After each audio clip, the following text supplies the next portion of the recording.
What is the most likely to cause humanity's extinction? I've always thought that humans will begin modifying DNA and making cyborg-like modifications to the human body until we reach the point that the concept of human will be so diluted that we will have to call ourselves another way, leading to the extinction of humanity as we know it. I'm apparently fuzzy on the definition of a rogue planet. I believe they were simply planets that formed outside of or somehow escaped the star system. Simply a planet without a star. How might that bring about humanity's extinction? Through a collision? I think people really underestimate what it would take to actually completely exterminate our entire species. We already bounced back from a population collapse down to under 10,000 once. We could do so again. Nuclear war, ecological collapse, incurable disease. I highly doubt that any of them could kill everyone. Even if it's just a few isolated pockets in the outback or the jungle that survive, that's still not extinction. Honestly, I think it would take a cosmic catastrophe, asteroid/comet impact, gamma-ray burst, etc., to completely obliterate us, and that assumes that it occurs soon enough that we don't have viable populations outside of Earth. Edit. To clarify slightly, I'm not for a minute saying that everything will be fine if we nuke ourselves back to the Stone Age, or completely alter the planet's climate such that agriculture becomes impossible. Then of course human civilization would probably never recover. The question is explicitly outright extinction, which I think is a big step further. Yes, and number, the breadth and depth of genetic diversity for Homo sapiens is not so great. It is most diverse in Africa, where humans have been living for a couple 100,000 years. Every time a population migrated, only a random sample of the genetic variety of the origin population made it. This new population had less genetic diversity, and any new migration starting from there would again be randomly reduced in diversity, unless the whole population migrated. Let me illustrate. Suppose the whole Latin alphabet represents the whole of genetic diversity in a species. Now a bottleneck event occurs. This can be a volcano, a really deadly germ, or space lasers targeting everyone blonde. Doesn't matter what kind of event as long as the population affected isn't totally random. Yes, a volcano isn't random, it affects most of the people settling on its slope. For instance, suddenly the whole bottom row of the keyboard in our genetic diversity gets wiped out. A defgij klopkastu. Can you still spell and read without these letters? Certainly, but some word will become difficult, some impossible. You still spell and read without these letters? Tail.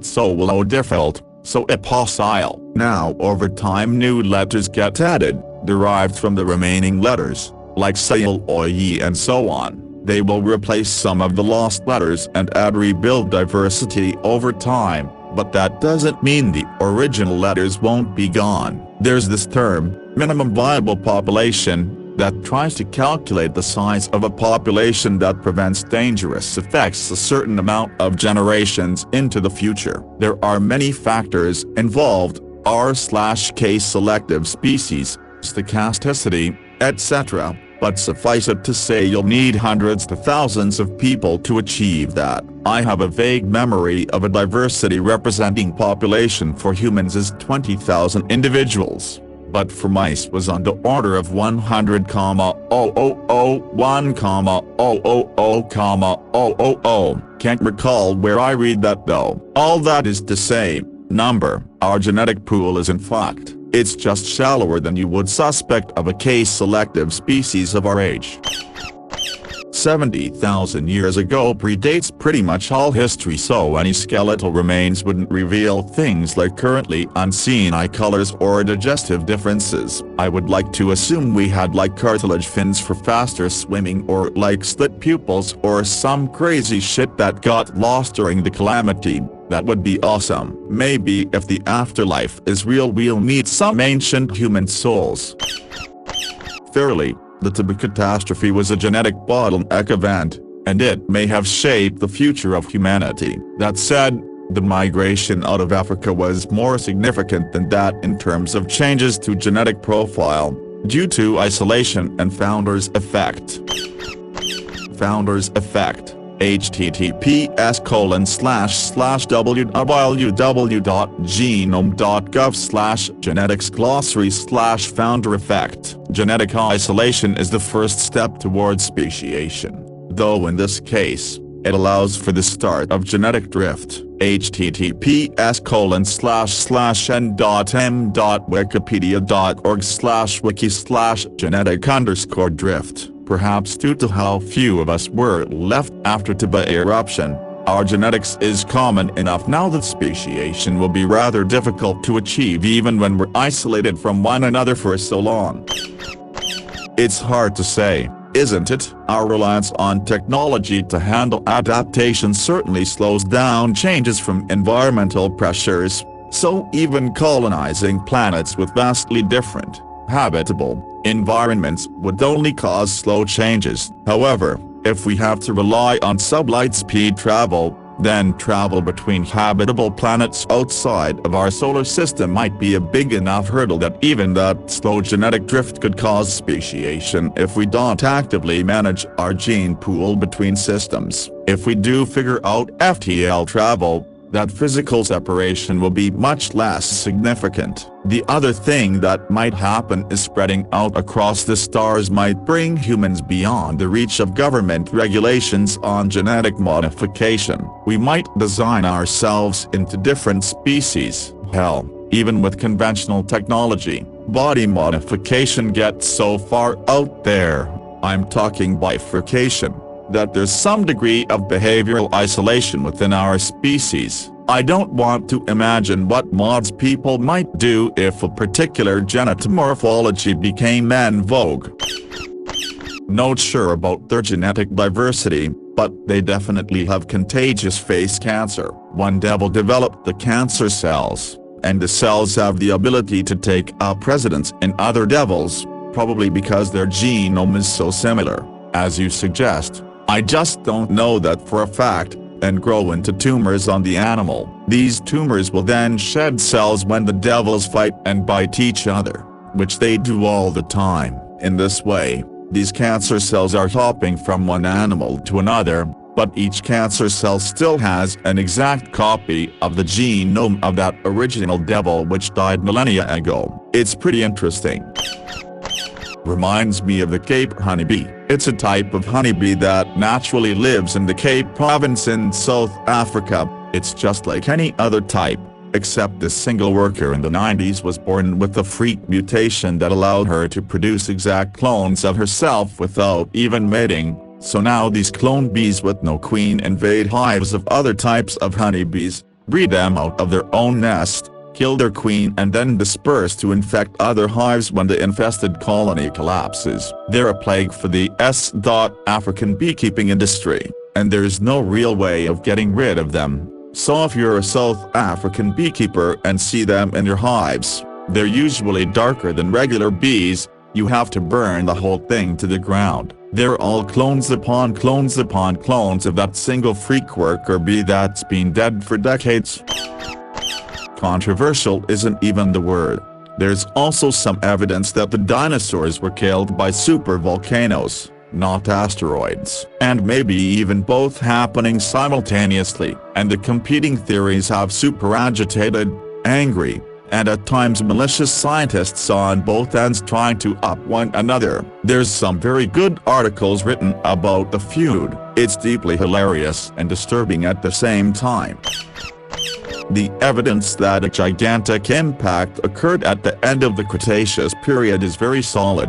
Besides the Chicxulub crater itself buried beneath the Yucatan Peninsula in Mexico, there are all sorts of other indications, such as geochemical anomalies, iridium abundance from the impactor, molten glass particles from the impact, tektites, shock warps from the explosion, impact melt and breccia in the crater fill, soot from widespread forest fires, mega tsunami deposits, etc. The impact definitely happened. The only substantial controversy is in three areas. 1. how severe and exactly what form the effects from the impact took. 2. Whether the impact was truly coincident with the timing of the mass extinction. And 3. Whether it was the sole or primary cause. It's extremely close in timing, but there are always challenges when trying to resolve things at a fine, sub-million-year time scale when you're looking back 65 million years or so, especially if we hack a gigantic rock into the surface of the Earth and stir things up on a grand scale in the immediate area around the impact. The main issue that has shown up in the literature is some microfossil data that implies the timing might be off slightly. But when you look into the details of it, there are plenty of alternative explanations for what has been observed. For example, literal mixing of the microfossils at cm scale due to depositional or erosional processes. People argue about those details, but it's pretty technical. It remains a huge coincidence that such a large impact, the largest one known in over 500 million years of Earth history, happens to be close to the timing of the 2nd largest mass extinction. None of this precludes the possibility that the large volcanic eruptions in India that straddled the age of boundary to the contraps were also a factor, but that the impact happened at about that time and is likely involved somehow is not seriously questioned. Having both involved might even help explain the intensity of the mass extinction. Scientists being scientists, they still manage to generate plenty of controversy as they consider all the options and look at all the details. Being only human, there's competition and emotion wrapped up in it. Most scientists just look at the data rather than getting involved in the personal squabbles, but the latter is what sells well in a documentary. A drought in Africa. Some estimates put human numbers to like 2,000 at the time, which is basically the bare minimum for humanity to survive without bad genetic diversity causing issues at some point. It was basically very beginning of when Africa went from being fertile to beginning to dry up. My fav is gamma ray burst. If one happens close enough to hit us, we probably wouldn't even detect it. That means that at any moment, we can be flash-fried into extinction with very likely no warning. I think about that sometimes when life stuff is weighing me down. Edit. Apparently I'm wrong about the gamma ray burst cooking us instantly. It would wipe out our protection from solar radiation and kill us all slowly. One of you could tone down the condescension though. People make mistakes and can learn from them. There are other cosmic life-ending events that could happen and we can't do shit about, even if we could detect them. Some are confused as to why that comforts me. To answer that, it reminds me that things don't always matter as much as we pretend they do. One day, this planet will be a lifeless rock one way or another. The days we have are ticking down to our end. So take a deep breath and enjoy the fact that we get to live at all. I am not a physicist, but a gamma ray that would be completely fatal to Earth should be less than around 8,000 light-years away.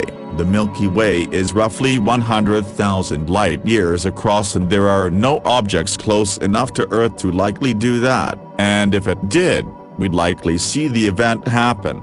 Assuming the immediate gamma ray wasn't facing Earth, there are about 40,000 star-like objects within 10k light-years of the Sun.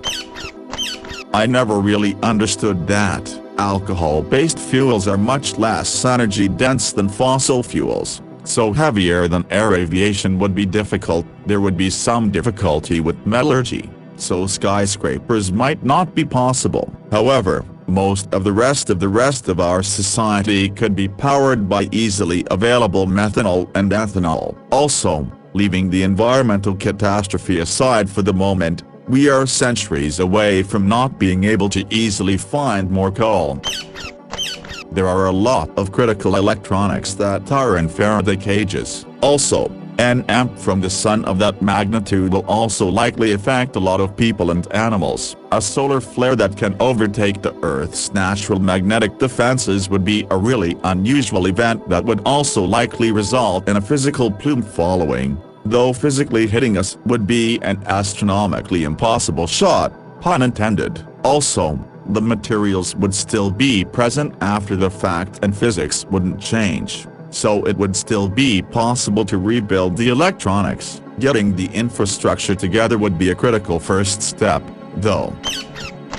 If tech suddenly went awry, there would still be plenty of people able to live in local farms. It would destroy our civilization, but people would survive. The only thing that would truly send humans extinct is the Earth becoming entirely uninhabitable for us and the food we eat, like an asteroid boiling our oceans or something like that. I mean, obviously modern antibiotics, new bacteria have had decades to evolve to resist the effects, and they're still crushed 99% of the time. 5-million-year-old bacteria would have no reason to evolve any resistance. It would be like a Roman legion attacking a modern military outpost. They'd get droned from the sky miles away, get absolutely annihilated, and the survivors would say Jupiter struck them down from the heavens. You're not actually mammals. Every mammal on this planet instinctively develops a natural equilibrium with the surrounding environment, but you humans do not. You move to an area and you multiply until every natural resource is consumed, and the only way you can survive is to spread to another area. There is another organism on this planet that follows the same pattern. Do you know what it is? A virus. Human beings are a disease, a cancer of this planet. I remember when I was a kid there was a pond near my house that I'd fish in sometimes. There were bluegill in it. It was on the property of a church, and they didn't care if I fished there until there were some new people at the church who got everyone all terrified with the heard you'll drown while fishing, then your family will sue us. Sort of BS. They dug out the earth dam with a backhoe and drained the pond. A few months later, a beaver built a dam which plugged the gap they made in the old one, and the pond refilled. I later learned that my state has laws protecting private property owners against liability resulting from injuries occurring from recreational activity. Sex robots. Hear me out. Technology has been advancing in rapid leaps and bounds. So those beautiful, brilliant, dirty bastard building sex robots are going to design the perfect lovers, not just a pretty woman, but a perfect 10. It will be able to link to the algorithms that the tech companies are keeping on everyone's porn habits. The moment humanity starts to use these sex robots, humans will stop having children. And it's not just sex robots for straight men, but women and LGBT people as well. The network will keep track of everyone's preferences and responses, fine-tuning the art of building the perfect lover. A sex robot is a lot more affordable than a divorce, which will cost you for years and years to come. But these sex robots will have algorithms studying what will make their masters happy and become the perfect lovers. No arguments, no fighting, no divorce.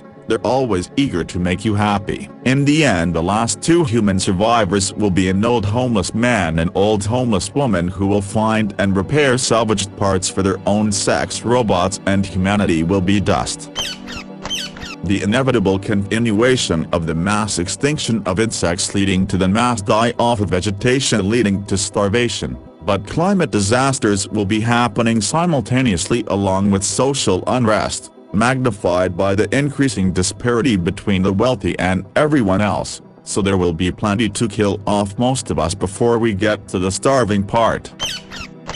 Look at it as a possibility, but the progress in agriculture technology they are making, especially those vertical hydroponic farms, I don't think mass extinction of insects will be an extinction-level event. Population reduction, sure, but it is far less likely to be extinction-level event. Get into seed collection now. You may need your own hydroponic farm sooner than you think.